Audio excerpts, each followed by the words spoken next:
Hello everyone and welcome to my channel. आज हमारे video topic होच्छे बियर्ड कलर निये माने पैराडाइजेर बियर्ड कलरेर आमी आजके रिव्यू देब। रिव्यूर मध्य आर एटाओ बोलबो जे এই প্রোডাক্টটি কিভাবে ব্যবহার করতে হয়। তো আমার সবসময় ভিডিও যে টপিকগুলো থাকে সেই যে প্রোডাক্টগুলো থাকে বা বিষয়গুলো থাকে সেগুলো সবসময় আমার নিজের পার্সোনাল এক্সপিরিয়েন্স কিংবা রিসার্চ দ্বারা হয়। তো এই যে আজকের ভিডিও যেটা হচ্ছে এটা আমার রিসার্চের পার্ট। তো রিসার্চ করে আমি যতটুকু জেনেছি বুঝেছি আমি সবকিছু আপনাদের কাছে শেয়ার করার চেষ্টা করব। তো বিয়ার্ড কালার মানে এই যে মানে হ্যাঁ মানে আমরা যে কালার করার যে চেষ্টাটা করি অনেক কারণে কালার করি। অনেক সময় আমরা গ্রে কভারেজ দেওয়ার চেষ্টা করি কিংবা আমরা চাই যে একটু সামথিং একটু ডিফারেন্ট মানে ডিফারেন্ট কালারটা হোক যাতে একটু ডিফারেন্ট লুক আসুক। তো যেটা যারা ডিফারেন্ট লুক চায় সেটা তাদের পার্সোনাল চয়েস। কিন্তু যেটা গ্রে কভারেজ যেটা থাকে এটা সত্যি কিন্তু খুব একটা চিন্তাজনক বিষয় আর খুবই খারাপ লাগে। ভাবুন মুখের মধ্যে কেমন লাগে যে ছোট ছোট আপনার সাদা সাদা চুল উঁকি ঝুঁকি মারছে, তো এটা খারাপ লাগে। তো আজ আমি বলবো যে এই যে প্যারাডাইজ বিয়ার্ড কালারটা কিভাবে ব্যবহার করবেন আর কেন আমি এটা রেকমেন্ড করছি আপনাদের জন্য ব্যবহার করার জন্য সবকিছু আমি আমার ভিডিওতে আমি সবকিছু বলবো। মানে স্টেপ বাই স্টেপ গাইডেন্স যেটা থাকে। হয়তো আপনারা এমন কিছু হয়তো কথা জেনে যাবেন, আপনারা তো হয়তো ভাববেন যে দাড়ি কালার করতে আবার তার কি গাইডেন্স লাগে, কিন্তু বলা যায় না। হয়তো এমন কিছু আমি টপিক আপনার কাছে রাখলাম, এমন কিছু হয়তো ইনফরমেশন আপনার কাছে বললাম যেটা হয়তো আপনারা কোনোদিন জানতেন না, আপনাদের কাছে নিউ হতে পারে। তো আপনারা প্লিজ রিকোয়েস্ট থাকলো যে ভিডিওটা মোটে স্কিপ করবেন না, কারণ স্কিপ করলে আপনারা কিন্তু প্রপার বুঝতে পারবেন না যে ঠিক বিষয়টা কি হচ্ছে। আচ্ছা, সব থেকে প্রথমে আমি যেটা বলবো যে এই যে প্যারাডাইজ প্রোডাক্টটা রয়েছে কেন আমি রেকমেন্ড করছি, কারণ প্যারাডাইজ প্রোডাক্টের মধ্যে কোনো রকম পিপিডি নেই, কোনো রকম অ্যামোনিয়া নেই আর কোনো রকম রেসর্সিনাল নেই। এই যে পিপিডি আর রেসর্সিনাল যেটা হয় এটা এমনিতে বলা হয় যে অ্যামোনিয়া এখন অনেক প্রোডাক্টে দেয় না, কারণ অ্যামোনিয়া কি করে চুলটাকে, সেটা হেয়ার হোক বা বিয়ার্ড হোক যেটাই হোক না কেন কি হয় মানে সেটাকে ড্যামেজ করে দেয়, খুবই রুক্ষ সূক্ষ্ম করে দেয়। তাই এখন এই যে কম্পিটিশন মার্কেটে এখন অনেকেই কিন্তু এই অ্যামোনিয়াটা ব্যবহার করছে না, কিন্তু পিপিডি রেসর্সিনাল কিন্তু ব্যবহার হচ্ছে।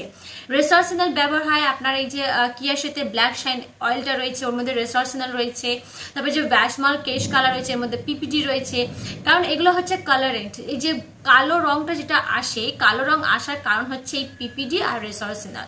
কিন্তু এই যে প্যারাডাইজ বিয়ার্ড কালার যেটা রয়েছে এটা কিন্তু আপনার এর মধ্যে কোনো অ্যামোনিয়া পিপিডি বা কোনো রেসর্সিনাল নেই। তো এই কারণে এটাকে আমি আপনাদের কাছে রেকমেন্ড করছি এটা ইউজ করার জন্য। কিন্তু আপনাদের কাছে আমি সবসময় এটা বলবো যে কোনো একটা প্রোডাক্ট মানে নতুন প্রোডাক্ট আপনারা যদি ব্যবহার করেন তাহলে সবসময় কিন্তু সেটা প্যাচ টেস্ট করবেন। যে কোনো প্রোডাক্ট, সেটা কোনো ক্রিম হোক, শ্যাম্পু হোক, কালার হোক, যে কোনো জিনিস নতুন হলেই কিন্তু আপনারা সবসময় প্যাচ টেস্ট নেবেন। কেন প্যাচ টেস্ট নেবেন? অনেকে এটা বলে যে যেমনি ফর এক্সাম্পল আমি বলছি যে অনেকের এই যে পিপিডি মানে এই যে ব্ল্যাক কালারেন্ট যেটা আছে যার জন্য রেসপন্সিবল, এই যে পিপিডিটা অনেকের কি হয় স্কিন ইনফেকশন, স্কিন ইরিটেশন, স্কিনের সমস্যা এসে যায়। সেটা হচ্ছে কি আপনার বিয়ার্ডে হোক কিংবা স্ক্যাল্পে হোক সমস্যা আসে, কিন্তু অনেকজনের আসে না। যেমন আমি সুপার ভ্যাসমল কেশ কালার অয়েল করি, তো আমার ইউজ করে অলরেডি 2 বছর হচ্ছে, তো এখনো পর্যন্ত এমনি আমি কোনো স্কিন রিলেটেড সমস্যা আমি এখনো পর্যন্ত পাইনি। তার মানে এটা কি, আমি যেটা সবসময় বলি যে প্রতিটা মানুষ আলাদা, প্রতিটা মানুষের স্কিন টাইপ আলাদা, প্রতিটা মানুষের হেয়ার টাইপ আলাদা। তো সবার সাথে সবার কিন্তু কম্পেয়ার করলে হবে না। একটা জিনিস যদি একজনের জন্য কাজ দিচ্ছে তার মানে এটা না যে আপনার জন্য কাজ দেবে। একটা জিনিস আরেকজনের যদি সেটা হচ্ছে কি সাইড এফেক্ট দেয় তার মানে এটা না যে আপনার জন্য সাইড এফেক্ট দেবে। তো সেই কারণে কি করতে হবে, সবসময় প্যাচ টেস্ট নিতে হবে। প্যাচ টেস্ট কিভাবে নেবেন, আপনাদের যে ছেলেদের যে দাড়িটা হয় এই কানের দিকে যে অনেক সময় দেখবে আমি এই দিকটা একটু দাড়ি ফাড়ি যদি থাকে, তো এই দাড়িতে কি করবেন অল্প একটু কিছুটা চুলে আপনারা সেই কালারটা অ্যাড করবেন মানে অ্যাপ্লাই করবেন। অ্যাপ্লাই করার পরে আপনারা 24 ঘন্টা থেকে 48 ঘন্টা পর্যন্ত ওয়েট করবেন, দেখবেন যে কোনো রকম অ্যালার্জিক রিয়াকশন হচ্ছে কিনা। যদি কোনো অ্যালার্জিক রিয়াকশন হওয়ার থাকে তাহলে এই 24 ঘন্টা থেকে 48 ঘন্টার মধ্যেই হবে, আর যদি না হয় তাহলে মানে যে আপনার এই জিনিসটা আপনার স্কিনটাকে স্যুট করে গেছে সেই প্রোডাক্টটি। তাহলে এটা হলো।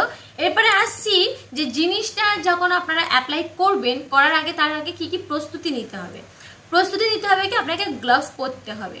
গ্লাভস পরলে কি হয় আপনার এই যে হাতে যখন কালারটা যখন অ্যাপ্লাই করবেন তাহলে হাতে কোনো রকম স্টেনিং হবে না।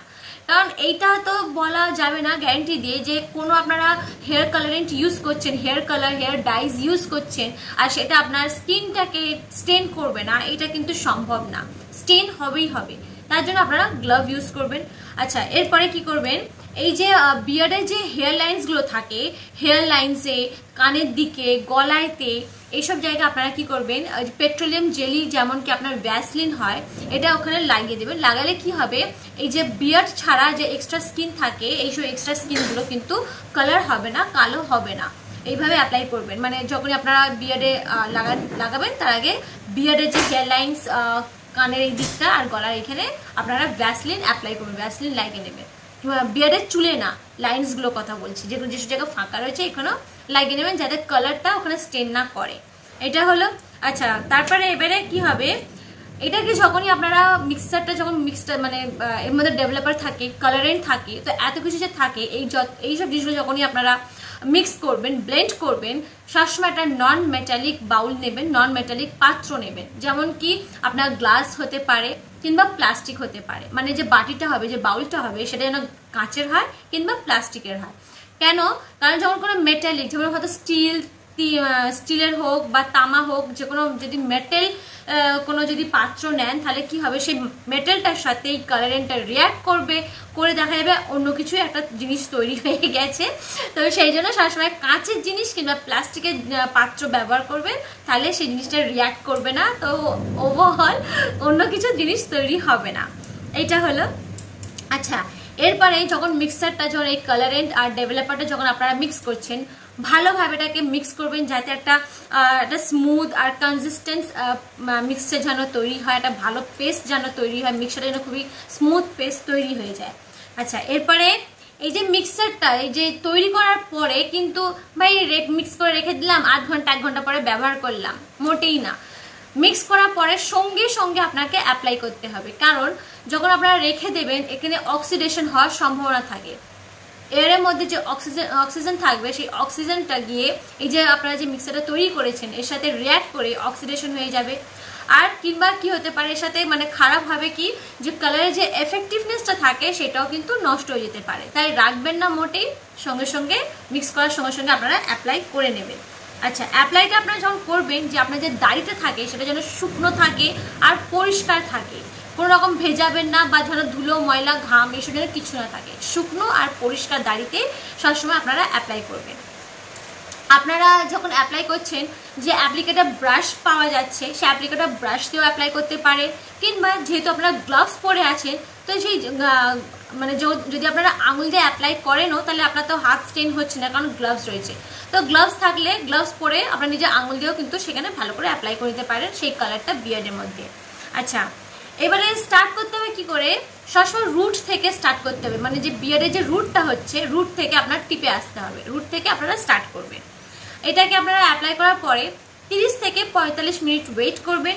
ওয়েট করার পরে কি করবেন, আপনারা কোনো একটা মাইল্ড শ্যাম্পু দিয়ে আপনারা ভালো করে ধুয়ে নেবেন। প্রথম জল দিয়ে প্রথমে কি করবেন, যখন শুকিয়ে যাচ্ছে 30 থেকে 45 মিনিট পরে প্রথম জল দিয়ে ভালো করে ধুইতে থাকবেন, ততক্ষণ ধুইবেন যতক্ষণ না আপনার জলটা পরিষ্কার জল বের হচ্ছে। একবার পরিষ্কার জল বের হলো, তারপর সেটাকে মাইল্ড শ্যাম্পু দিয়ে ভালো করে দাড়িটা পরিষ্কার করলেন। তারপরে দেখবেন এই যে প্যারাডাইসের মধ্যে একটা কন্ডিশনার কিন্তু পাঠায়, সেই কন্ডিশনারটা আপনারা অ্যাপ্লাই করবেন। অ্যাপ্লাই করলে কি হবে, এই যে কালারটা, মানে যে বিয়ার্ডে যে কালার রয়েছে, সেই কালারটা কিন্তু প্রোটেক্ট করবে, কালারটাকে মানে হারাতে দেবে না, নষ্ট হতে দেবে না। আর তার সাথে সাথে আপনার যে বিয়ার্ডে যে চুলটা থাকবে সেটা কিন্তু সফট অ্যান্ড স্মুথ করবে, ওভারঅল টেক্সচারটা ভালো করবে। তো আপনারা যখন এই কালারটা যখন ইউজ করবেন, তো এই ম্যানুয়াল যে পাওয়া যায়, যে ইনস্ট্রাকশনটা পাওয়া যায়, আপনারা একবার প্রপারলি ভালোভাবে একবার পড়ে নেবেন। পড়ার পরে তবে আপনারা অ্যাপ্লাই করবেন, যে কতক্ষণ কিভাবে অ্যাপ্লাই করতে হবে, কি বিষয় বৃত্তান্ত আপনারা ভালোভাবে জেনেই তবেই আপনারা অ্যাপ্লাই করবেন।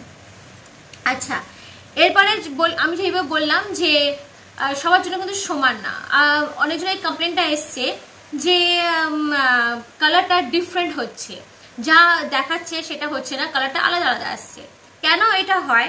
এটা এই কারণে হয়, প্রতিটা মানুষের যে বিয়ার্ড কালার থাকে, বিয়ার্ডটা থাকে, সেটা বিয়ার্ডের যে কালার, যে ন্যাচারাল কালারটা থাকে, সেটা সবার ডিফারেন্ট হয়, কারোর কিন্তু সেম হয় না। দেখবেন যে চুলের রংটা কিন্তু সবার সেম হয় না, সবার চুলের রং আলাদা হয়, চুলের টেক্সচারও আলাদা হয়। তো এই চুলের রং আর চুলের টেক্সচারের উপর ডিপেন্ড করে কিন্তু আপনার যে কালারের যে রেজাল্টটা হয়, যে এফেক্টিভনেসটা হয়, তার উপর ডিপেন্ড করছে। তো যেহেতু হচ্ছে সবার hair texture and hair colour, যে ন্যাচারাল কালারটা আলাদা হওয়ার ফলে কিন্তু এই যে রেজাল্টটাও কিন্তু আলাদা আলাদা হয়। আচ্ছা, এরপরে আসছি যে তাহলে চুলটা মানে যে বিয়ার্ডটা, এই বিয়ার্ডটা ট্রিমড বিয়ার্ড ভালো হবে না লং বিয়ার্ড ভালো হবে? তো আমি বলবো যে ট্রিমড বিয়ার্ডের মধ্যে কিন্তু আমার মনে হয় যে সবথেকে বেশি ভালো অ্যাপ্লাই হবে, কারণ যেহেতু বিয়ার্ডটা ছোট ছোট থাকে তাই অ্যাপ্লাই করাটা সহজ হয়। মানে যেহেতু আমি বললাম যে অ্যাপ্লিকেশনটা সবসময় যেন রুট থেকে স্টার্ট হয়, রুট থেকে টিপ পর্যন্ত। তো যখন আপনার এই বিয়ার্ডটা যখন শর্ট হবে তখন কি হবে, আপনার এই অ্যাপ্লিকেশনটা খুবই ইজি হবে, মানে কোনো ঝামেলা হবে না। কিন্তু যদি আপনার লং বিয়ার্ড হয় তখন কি করতে হবে, আপনাকে সেকশন করতে হবে, পার্ট করে আলাদা আলাদা করে ভালোভাবে অনেক কেয়ারফুলি ভাবে আপনাকে সেটাকে লাগাতে হবে, নাহলে প্রপারলি লাগবে না। ট্রিমড হেয়ার হলে কি হয়, যখন আপনারা অ্যাপ্লাই করছেন তখন কি হবে, অ্যাপ্লাই করার সময় কিন্তু ইভেনলি কালারটা কিন্তু স্প্রেড করে, ইভেনলি অ্যাপ্লাই হয়, সমানভাবে সব জায়গায় লাগে। কিন্তু লং বিয়ার্ডে কি হয়, অনেক সময় চান্স থাকে যে সমানভাবে লাগে না, কম বেশি লেগে যায়। তো এর ফলে কি হয় দেখবেন ঠিক প্রপার সেমনি সেই কালারটা আসে না, কোনো জায়গায় ডার্ক, কোনো জায়গায় ফেড, কোনো জায়গায় হালকা এমনি মনে হয়। তো ট্রিমড হেয়ারে মনে হয় বেশি, ট্রিমড বিয়ার্ডে মনে হয় বেশি প্রিফারেবল হবে, বেশি সহজ হবে এই কালারটা করার। কিন্তু অনেকজন তো ট্রিমড পছন্দ করে না, তারা লং পছন্দ করে। তো লংয়ে কিন্তু করতে গেলে একটু সাবধানে ভালোভাবে একটু দেখে শুনে বুঝে সুঝে আপনারা ইভেনলি অ্যাপ্লাই করার চেষ্টা করবেন। আচ্ছা, এরপরে যেটা আসছে কি, ট্রিমড বিয়ার্ড থাকলে কি হয়, কম প্রোডাক্ট লাগে, আর লং বিয়ার্ড হলে প্রোডাক্টটা একটু বেশি লাগে, পরিমাণটা একটু বেশি লাগে। আচ্ছা, এরপরে কি হচ্ছে, শর্ট বিয়ার্ড হলে কি হয়, এই যে প্রোডাক্টে যে ব্যবহার করা যে কতটা পরিমাণে আমরা ব্যবহার করছি, কতটা লাগছে, সব জিনিসটা কিন্তু কন্ট্রোল করা সহজ হয়। কিন্তু লং বিয়ার্ডে আপনারা বুঝতে পারবেন না যে কতটা নেব কতটা নেব না। তো অবভিয়াসলি প্রথম মানে যদি আপনারা ট্রিমড বিয়ার্ডের সাথে যদি আপনাদের কোনো সমস্যা না থাকে, তাহলে আমি সাজেস্ট করবো যে আপনারা নিজের বিয়ার্ডটাকে ট্রিমড করে তবে লাগাবেন। কিন্তু যদি আপনার ট্রিমড বিয়ার্ড যদি প্রিফার না করেন, তাহলে লং বিয়ার্ডে যদি প্রিফার করেন, তাহলে অনেক সাবধানে, অনেক বুঝে সুঝে, লক্ষ্য রেখে কিন্তু কালারটা অ্যাপ্লাই করবেন। আচ্ছা, এরপরে আমি বলছি যে একটা জিনিস কি, আপনারা যদি মানে ভাবেন, যদি ফার্স্ট টাইম, আমি যদি বললাম যদি কোনো ফার্স্ট টাইম নিউ প্রোডাক্ট যদি ইউজ করেন তাহলে প্যাচ টেস্ট নেবেন।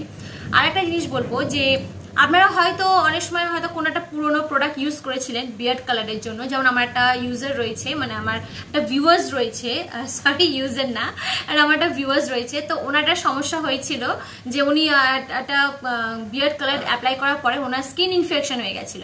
তো এই ধরনের যদি কোনো স্কিন ইনফেকশনের যদি কোনো হিস্ট্রি থাকে, তাহলে আমি বলবো খুব সাবধান, কারণ যেহেতু অলরেডি আপনার স্কিনে একটা রিয়াক্ট করেছে, তো সেখানে যে এখানে কোনো গ্যারেন্টি দেওয়া যাবে না যে আপনার কোনো রিয়াক্ট করবে কি করবে না।